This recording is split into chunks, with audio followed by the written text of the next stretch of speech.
Netflix, Ted Sarandos met with theater owners. This guess what, folks? Guess what, folks? We knew something weird was up yesterday because we ran into Ted Sarandos at the convention at the Caesars Convention Center area. He was snooping around, confirmed. And I would describe this as, you know, like when Obama made a joke about Donald Trump and then he like ran for president. This is like, yeah, like Conan O'Brien made a joke about Ted Sarandos at, you know, being at the Dolby Theater. At the Dolby Theater. Now he's here bowing down to theater owners and met with them about, well, it says here, let's look at this story from the Rep. Ted Sarandos might be changing his tune when it comes to theatrical exhibition.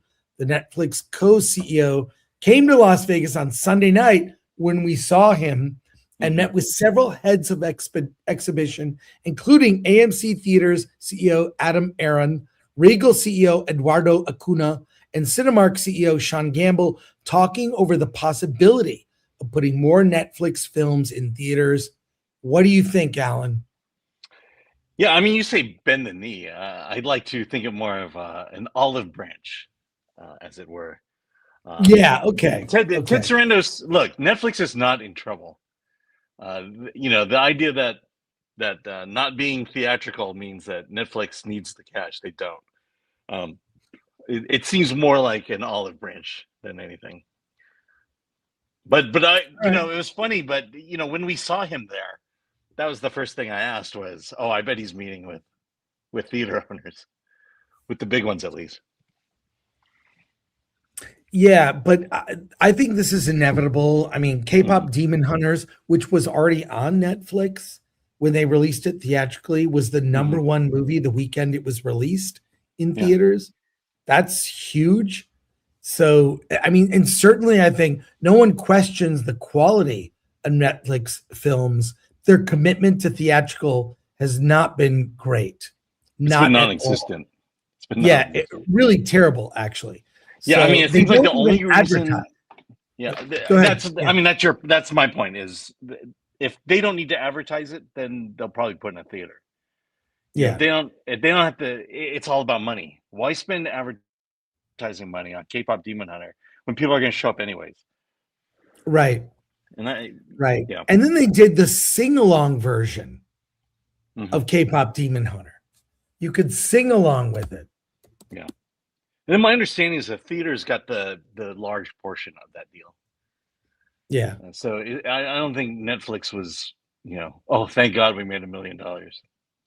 Right. So, a lot more news to share.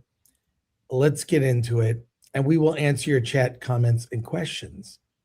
But here we go. Let's talk about just general CinemaCon day one. Yeah. What do you? We walked around, looked at some. We kind of checked out the posters of what movies were coming, and we also saw a presentation in the morning, which was Angel Studios, Canal Plus, which is probably the biggest distributor of films, you know, overseas, of theatrical movies, and then also we saw Angel Sony Studios, Classics. Sony Pictures Classics, that's right. Yeah. And what do you think from that presentation? What did you get out of that? Okay. Yeah. So we could go over what they announced. So Angel Studios, or Angel, I guess they call it. It was Animal Farm, Angel and the Bad Man, starring Zach Levi, Neil McDonough, Tommy Lee That's Jones. an upcoming Western. Yeah, that's a remake of the John Wayne movie. There's Runner, starring Alan Ritchson and Owen Wilson, about a guy delivering a liver transplant. Yeah. Then was Brink of War, starring Jeff Daniels as Ronald Reagan, Jared Harris as Gorbachev, and J.K. Simmons. And it's the meeting between Reagan and Gorbachev to basically disarm. And then, you want to talk about any of those three? They looked okay. Honestly, I felt like they looked like streaming movies. And we got more of a look at Animal Farm.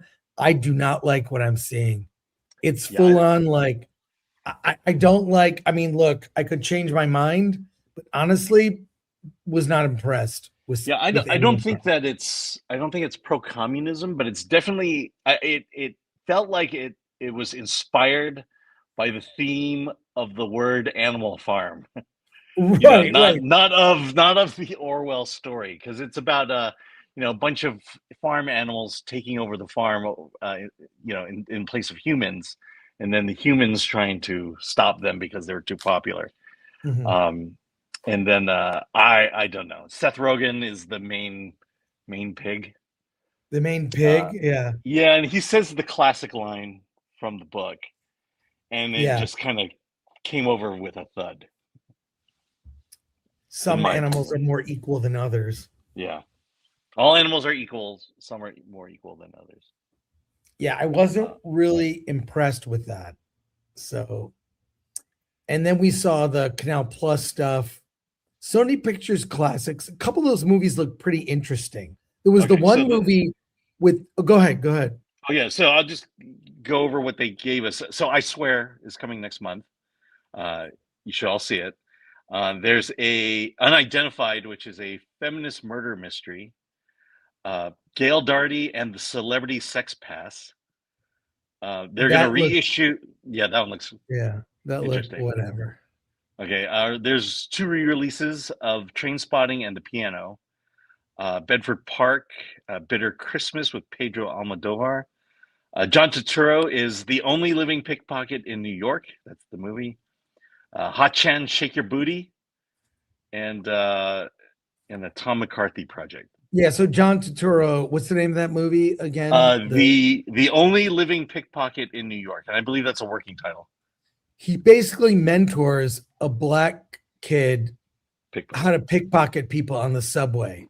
It looked like an indie movie. Yeah, that was all about performance. Yeah, but it's a mentorship. Probably, I don't know. He's the father figure. The only one that looked like kind of like fun was the Taron Egerton movie. It's called Everyone Wants to Fuck Me. Yeah, and that's from Studio Canal. Yeah, and that's a movie. He's a guy that like women kind of turn their heads, they're attracted. Starts off kind of like a light romantic comedy. All these women are attracted to him and want to have sex with him. Then what happens is it starts going too far and escalating. It becomes a horror film at the end. It becomes like a horror film. Like they're like end up being like zombies chasing after him, like trying to eat his flesh. That looks so funny. So that'll be. I feel like the plot description is gonna be more funny than the movie. Yeah, and the title stands out. Mm-hmm. Anything else that really stood out to you? Okay. So the Gail Darty and the Celebrity Sex Pass, that's from David Wayne from The State, and it's just basically a couple are about to get married. Zoe Deutsch is one of them, is the bride. Mm-hmm. The groom actually has sex with his hall pass with a celebrity that is on the list. And the only way that they could work out their relationship is if she has sex with a celebrity on her list, and that celebrity is John Hamm. Yeah. So she's going, and John Hamm is in the movie playing John Hamm. Yeah. It looks cute, whatever. I mean, again, nothing really stood out as like sort of, these are like mid movies, and they were okay. The one thing that really surprised me was the amount of re-releases they announced. Yeah, and I think just like the Trainspotting and The Piano. Yeah, and T2 is coming out. No, well, you're mixing Sony Classics with Studio Canal. It was all a blur that first. Yes, it was. Session. But I mean, Studio Canal had. Yeah, they're re-releasing T2. I believe in a better format, upgraded more modern format. And whatnot, and the number of re-releases of classic movies is concerning. In terms of, first of all, I think it's great to see these in a theater again, but there's a lot of them. It tells you there needs to be more movies released in theaters. So let's move on, talk about Sony. We'll talk about Sony, but so you didn't want to talk about Pippi Longstocking finally coming back? Yes, I know someone from Finland that was very excited. Pippi Longstocking is being released. Yeah, and then the reimagined Escape from New York and The Howling. Oh, yes, they're doing a reboot of Escape from New York and a reboot of The Howling. Now, The Howling I can see better, makeup effects or technology, whatever. Escape from New York is a classic. Are they going to have a female Snake Plissken? Yeah, it'll be a black female most likely. I saw The Thing at the Academy Museum with a Q&A with John Carpenter. He was there. He was brought up to him. There's a lot of reboots now, a lot of reboots of things. What do you think about a female reboot of Escape from New York?